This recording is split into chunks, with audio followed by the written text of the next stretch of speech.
warahmatullahi wabarakatuh.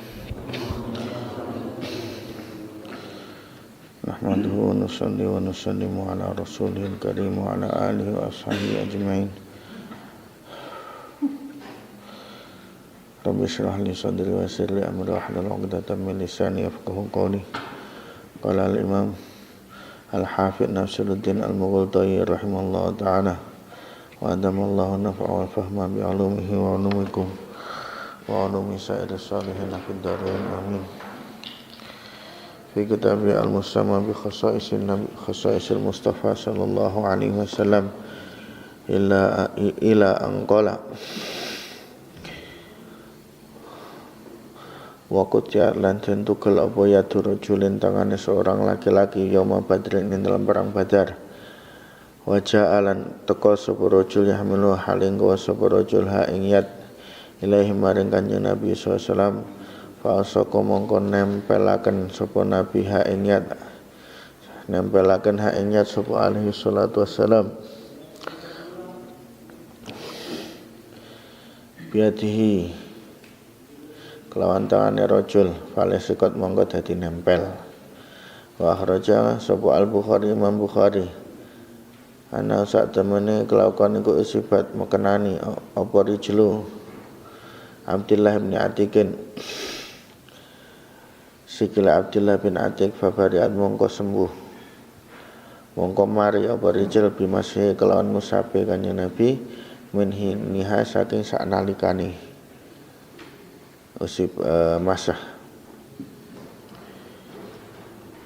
Kemudian di antara khasaisnya Nabi SAW lagi adalah suatu ketika pada perang Badar pernah ada seorang tangannya laki-laki itu terpotong. Ya namanya perang, kan? Perang. Akhirnya ada yang terbacok tangannya sampai terpotong. Maka kemudian orang itu datang dengan membawa potongan tangannya tadi kepada baginda Rasulullah SAW. Maka oleh Rasulullah SAW tangannya tadi diambil terus ditempelkan lagi dan langsung nempel lagi seperti seolah-olah tidak pernah luka sebelumnya. Langsung sembuh bisa nempel. Ngungkulin apa nek bahasa kene transplantasi apa ya. Nyambung lagi anggota yang sudah terpotong. Namun tidak semua sahabat seperti itu. Jadi adanya seorang sahabat mendapatkan mendapatkan dari hasil mukjizatnya Rasulullah SAW bukan berarti terus harus semua sahabat dapat, yang enggak.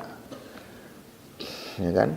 Kita dengar cerita nih sobat jenenge kan nang Hikayatus Sahabat itu kan ada sahabat yang terpotong tangannya, ya kan? Waktu perang Badar kan ada yang tadinya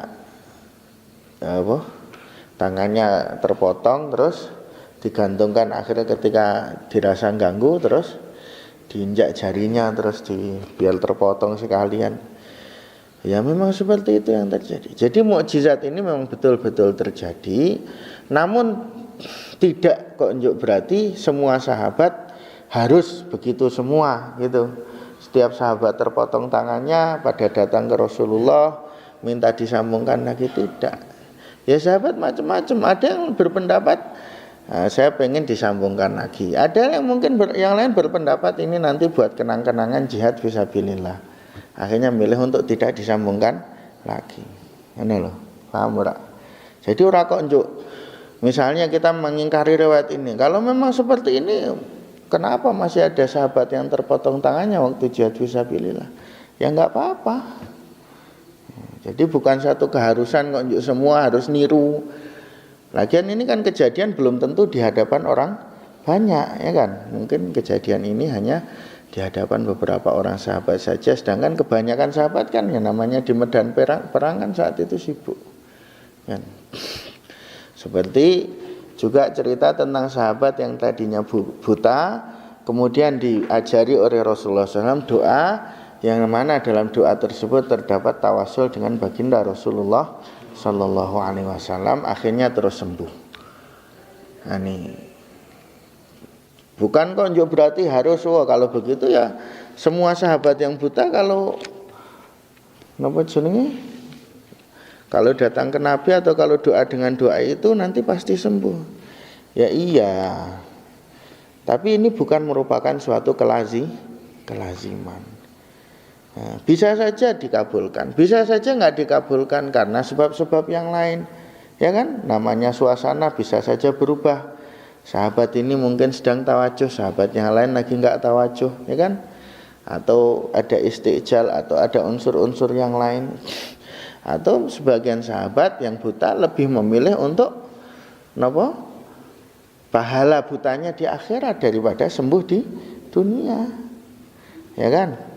Kan sering kali orang datang pada Rasulullah mengadukan penyakitnya, maka Rasulullah SAW menawarinya, kalau kamu boleh milih, apakah milih sabar dengan penyakitmu aku janjikan surga, atau kamu milih tak aku doakan untuk sembuh.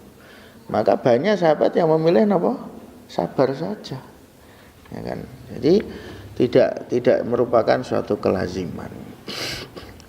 Intinya hadis ini atau cerita ini adalah cerita yang sabit, ya kan?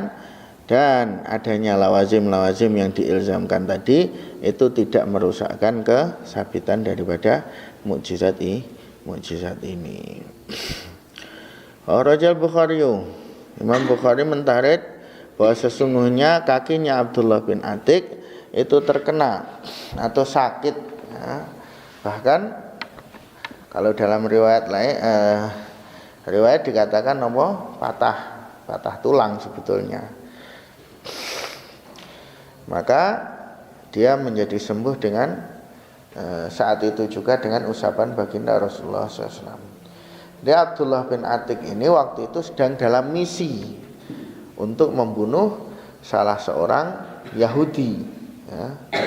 Salah seorang Yahudi yang mana Yahudi itu senantiasa memprovokasi, menjadi provokator untuk memerangi baginda Rasulullah Sallallahu Alaihi Wasallam.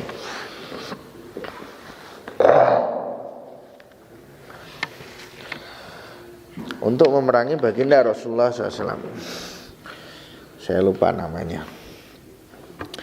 Akhirnya singkat cerita dia berhasil membunuh orang itu. Ini bukan Ka'ab bin Ashraf. Kalau Ka'ab bin Ashraf itu cerita lain, ini sesudah itu. Ka'ab bin Ashraf yang bentengnya masih ada sampai sekarang di mana, di kota Madinah, itu cerita lain. Nah, maka ini sesudah itu ada satu orang lagi. Jadi dulu provokatornya itu dua. Satu Ka'ab bin Ashraf, satu yang dibunuh oleh Abdullah bin Atik ini. Sehingga cerita dia berhasil membunuhnya. Cuma karena saat itu kan pembunuhan itu terjadi di rumah yang gelap. Nah, waktu beliau turun tangga ini tergelincir. Akhirnya patah kakinya. Maka dengan susah payah dia sampai kepada baginda Rasulullah SAW. Maka Rasulullah saat itu sedang sholat. Selesai sholat, maka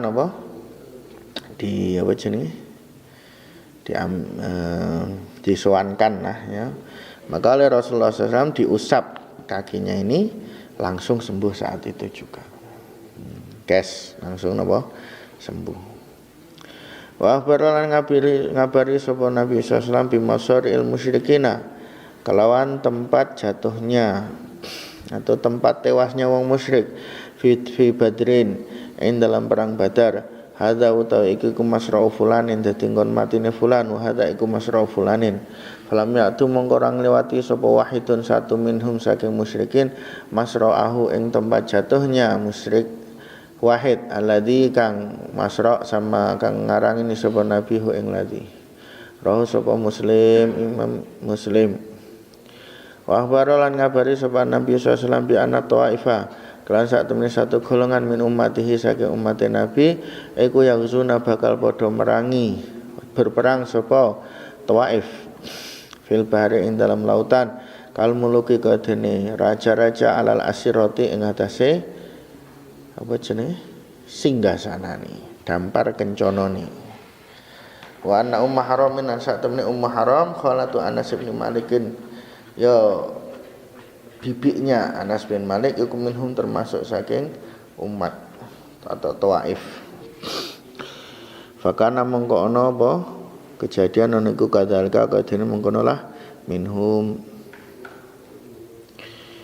Terus pada waktu perang Badar, maka Nabi SAW mengkabarkan atau mengasih tahu di mana saja tempat-tempat matinya orang musyrik. Ya, ini pemimpin-pemimpin orang musyrik ini oleh Rasulullah sudah dikabarkan. Nanti Abu Jahal akan tewas di sini, fulan akan tewas di sini, fulan akan tewas di sini, fulan akan tewas di sini. Nah, ada lebih dari kurang lebih 24 atau berapa itu pemimpin-pemimpin Quraisy yang mati di perang Badar, semua adalah dikabarkan oleh Nabi SAW tentang tempat tewasnya mereka. Cara matinya macam-macam, tapi ternyata tempat matinya nggak ada yang lewati itu. Ya Rasulullah sebut ini di sini ya di situ betul. Walaupun ternyata dia terlukanya di tempat lain, lari-lari sampai situ baru mati ada. Tapi kalau tempatnya tidak ada yang kelewatan. Kalau cara matinya macam-macam.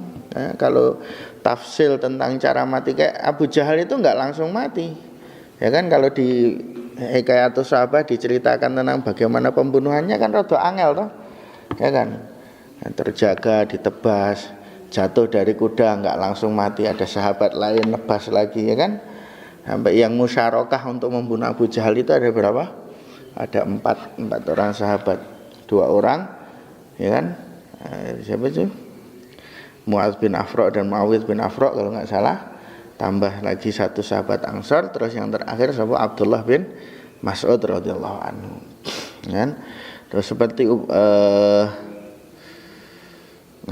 tuane Bilal mau nih kalau Umayyah bin Khalaf itu matinya angel.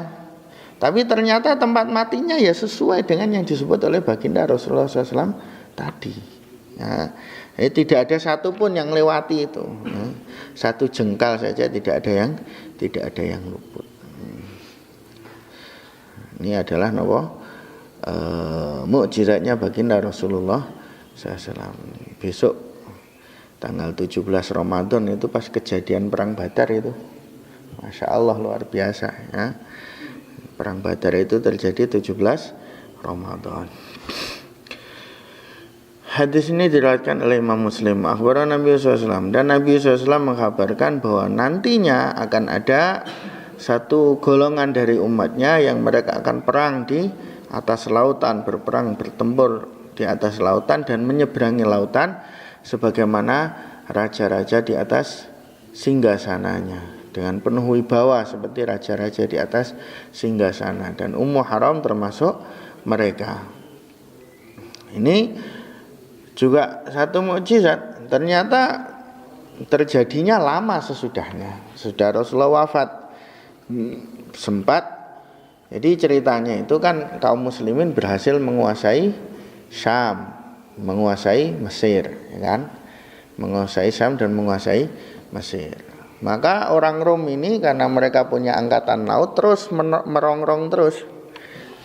Ya, jadi terus menyerbu kota-kota yang di pinggir pantai itu diserbu terus sama, nanti diserbu ya karena punya kapal akhirnya terus bisa lari.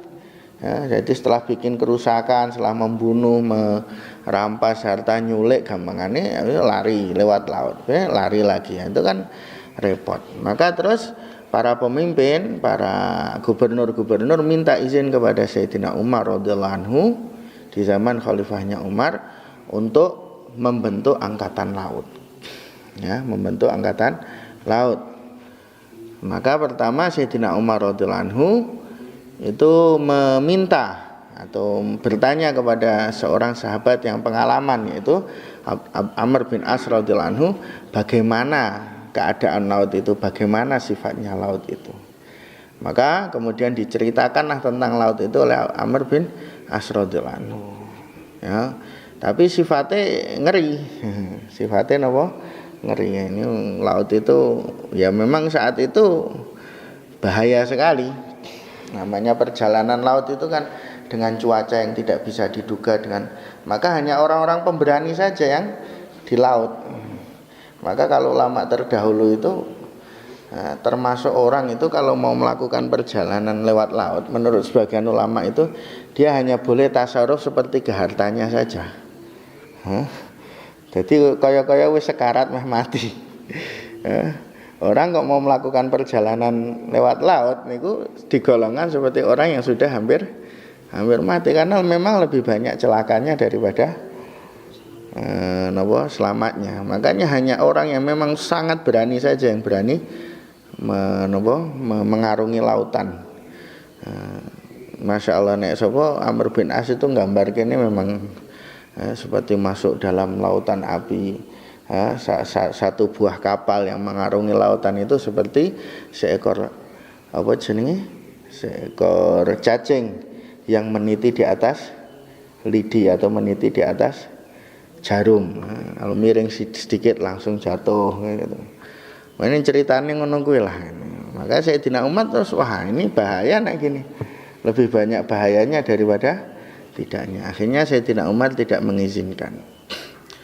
Kemudian pada masa pemerintahan Sayyidina Utsman radhiyallahu anhu kembali usulan itu diajukan dan Sayyidina Utsman mengizinkan. Makanya dibentuklah angkatan laut pertama, yang membentuk adalah Sayyidina Muawiyah bin Abi Sufyan radhiyallahu anhu, sehingga beliau digelari oleh Sayyidina Utsman sebagai apa? Amirul Bahar. Amirul Bahar. Akhirnya ya singkat cerita kaum muslimin akhirnya bisa menaklukkan sampai ke Siprus. Siprus itu sekarang satu negara. Ya negara namanya Siprus juga di dekatnya Yunani. Dan sampai macam-macam, Masya Allah. Penguasaan di laut itu sampai luar biasa sekali. Nah, Ummu Haram radhiyallahu anha waktu itu Nabi SAW sedang qailulah di rumahnya Ummu Haram. Nabi sedang tidur, terus mimpi melihat itu bahwa umatnya itu akan berperang di lautan sebagaimana raja-raja di atas singgasananya. Maka beliau bangun mengkabarkan itu. Ummu Haram terus minta, ya Rasulullah doakan aku termasuk mereka. Nabi SAW bersabda, ya kamu termasuk bersama mereka. Kemudian beliau tidur lagi, mimpi lagi, bangun lagi, cerita hal yang sama. Ummu Haram minta lagi, ya Rasulullah doakan aku termasuk dari mereka. Maka Rasulullah SAW bersabda, kamu termasuk golongan yang pertama. Berarti nggak akan ikut lagi golongan yang gelombang yang kedua, nggak akan ikut lagi. Ternyata betul seperti itu yang terjadi.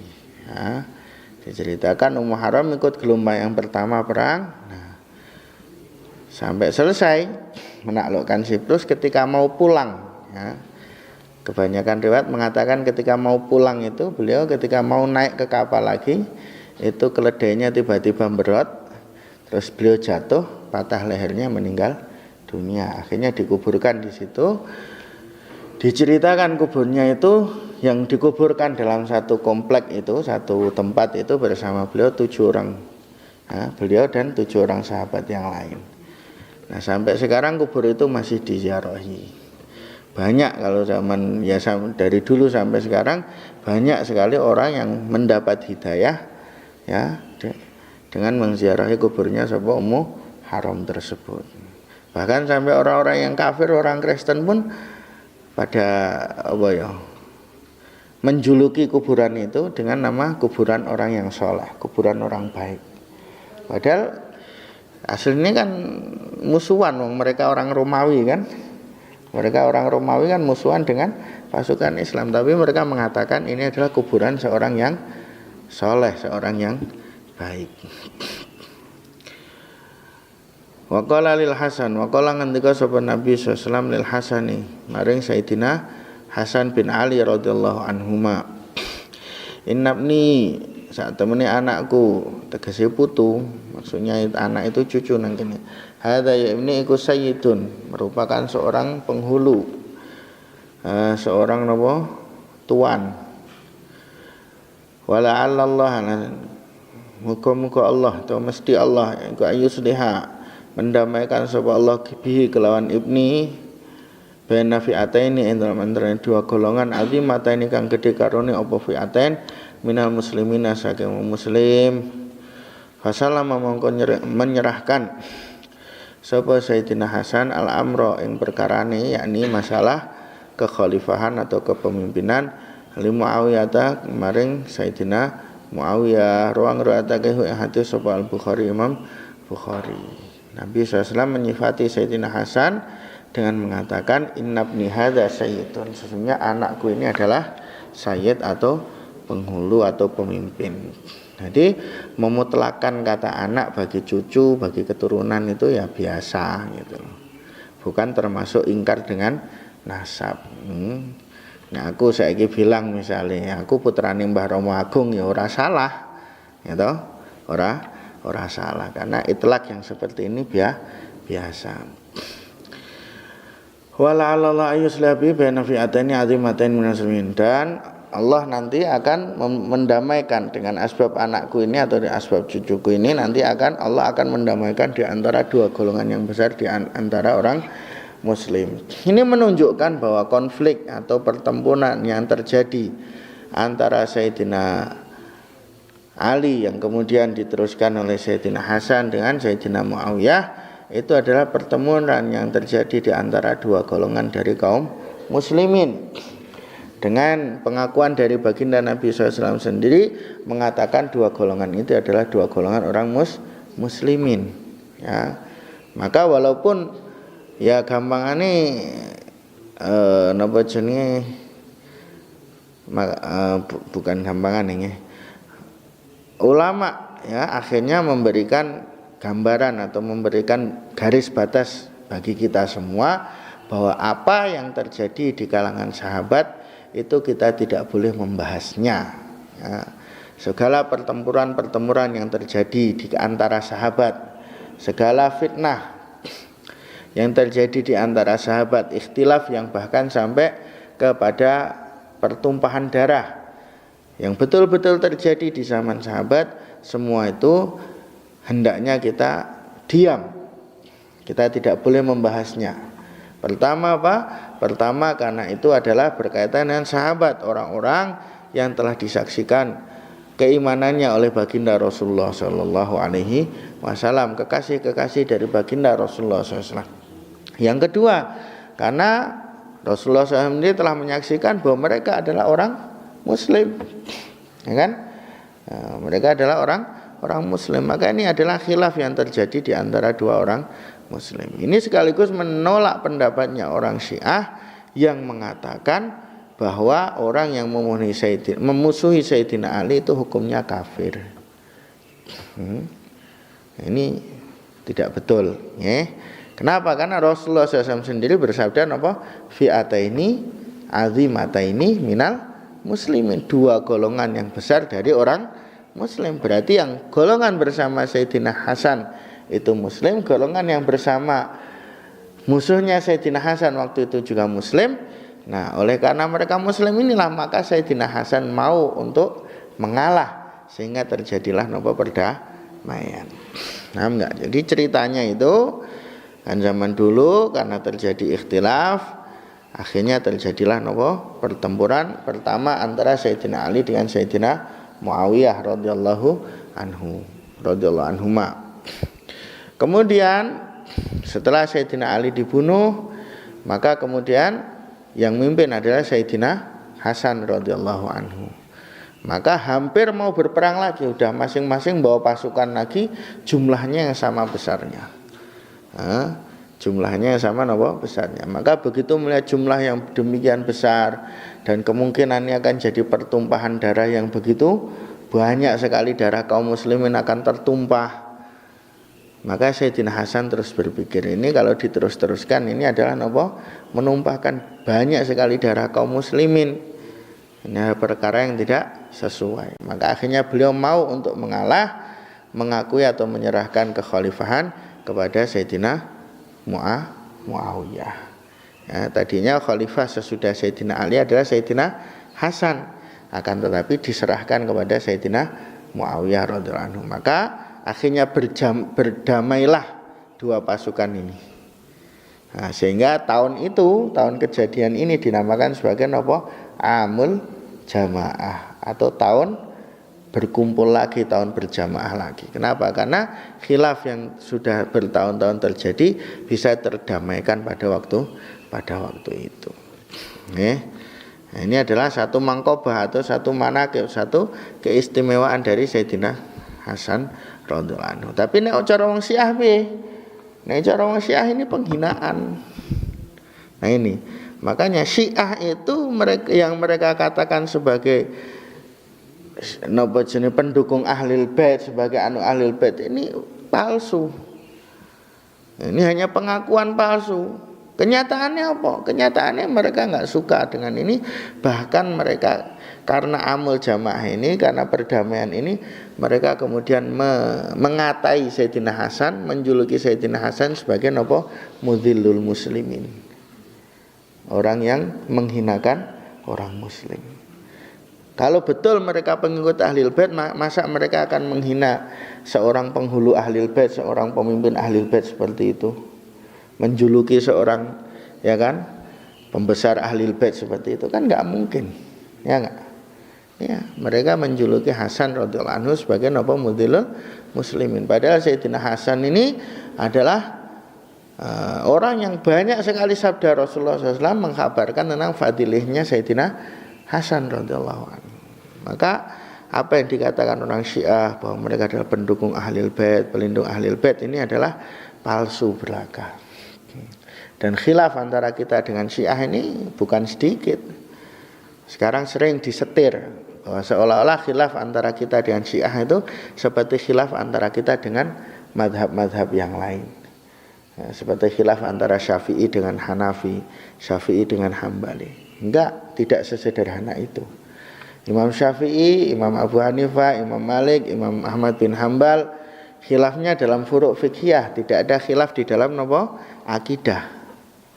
Terus dasar pengambilan masih satu, Al-Quran satu, hadis satu, ya kan, Bukhari, Muslim dan lain sebagainya. Kitab-kitabnya satu, manhaj untuk mengambilnya juga masih satu. Maka khilafnya itu adalah pada cabang-cabang, pada furu'. Sedangkan khilaf antara sunnah dengan Syiah itu adalah mulai dari imaniyahnya, dari akidahnya, sampai syariahnya, sampai semua seginya ada khilaf semua. Dari iman, rukun iman mereka, rukun imannya 6, tapi lain dengan 6-nya kita, ya kan? Kalau kita rukun iman apa? Iman pada Allah, pada Nabi, ya kan? Pada kitab-kitab Allah, pada malaikat, ya kan? Pada hari akhir, dibangkitkan setelah mati. Kalau mereka 4 itu sama, 2 yang berbeda, yaitu tentang imamah dan imamah dan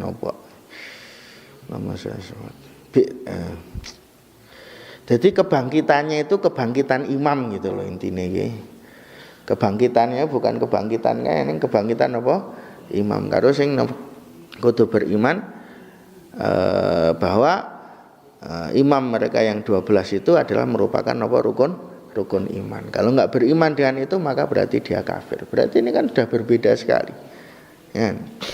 Pengambilan hukum lain. Mereka hadisnya bukan Bukhari, bukan Muslim. Ya, punya kitab sendiri, punya hadis sendiri, punya anu sendiri.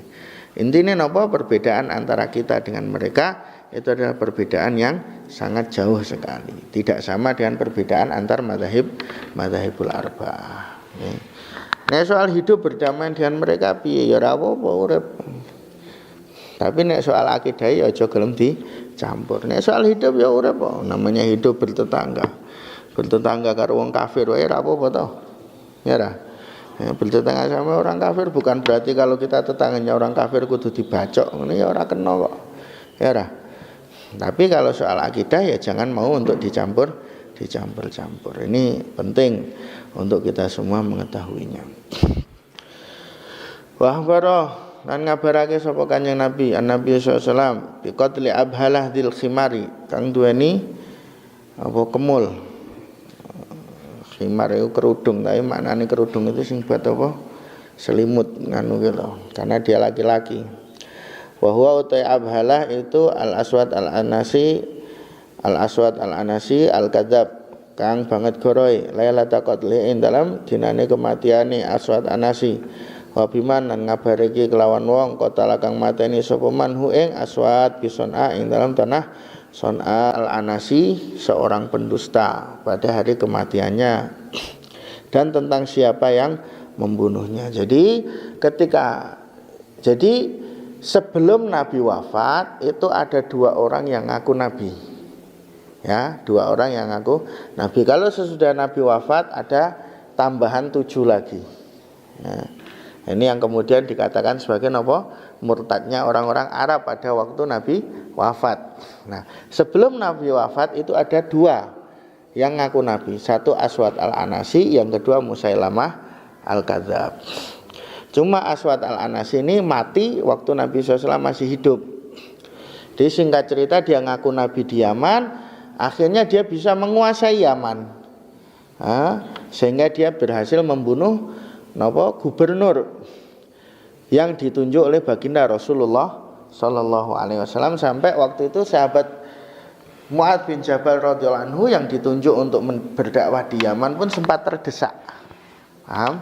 Sempat terdesak. Jadi awalnya gubernur yang Yaman yang pertama yang ditunjuk oleh baginda Nabi SAW itu adalah sebetulnya Bazan kalau nggak salah namanya. Bazan itu sebetulnya aslinya utusan yang diutus oleh Raja Persia untuk menangkap Rasulullah SAW. Datang ke Madinah, akhirnya Rasulullah bersabda tentang kematiannya Raja Persia bahwa Tuhanku sudah membunuh Tuhanmu, kata Nabi SAW. Akhirnya dia beriman, gitu loh. Nah, karena dia beriman oleh Rasulullah SAW dikukuhkan sebagai gubernur Yaman. Terus dikirimlah Mu'adz bin Jabal untuk membantu dakwah sekaligus menjadi mufti di sana. Dia meninggal diganti oleh anaknya. Ya. Nah, Aswad waktu itu terus muncul Aswad Anasi. Nah, anaknya ini dibunuh oleh Aswad al-Anasi. Kemudian keadaan sampai gawat. Akhirnya singkat cerita Aswad Anasi berhasil dibunuh. Yang membunuh namanya seorang sahabat namanya Fairuz ad-Dailami. Nah, ini Rasulullah SAW pada waktu kematiannya itu beliau langsung mengkabarkan. Beliau bersabda kepada sahabatnya bahwa tadi malam Aswad al-Anasi, atau dalam sabdanya ini Abhalah dil Khimar, telah dibunuh.